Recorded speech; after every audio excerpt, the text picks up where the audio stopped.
no seu movimento.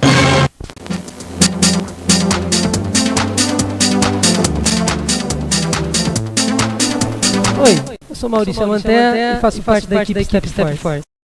Essa aula que eu vou passar para você é bem complexa, mas eu não me preocupei muito com isso, porque você vai ter a chance de assisti-la várias vezes para o domínio. O importante é termos em mente que o STEP é um trabalho principalmente cardiovascular e secundariamente um trabalho de resistência dos membros inferiores. A coreografia é apenas um fator motivacional e não deve atrapalhar o objetivo cardiovascular da aula. Por isso, o processo pedagógico deve ser muito bem estruturado, evitando paradas por parte dos alunos e evitando a queda brusca na frequência cardíaca da aula.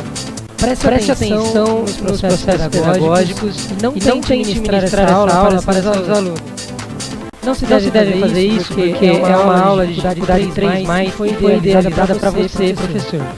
Tela, retire alguns passos e ideias e componha várias aulas misturando com sua própria atividade para facilitar a coreografia a fim de proporcionar prazer aos praticantes da sua academia.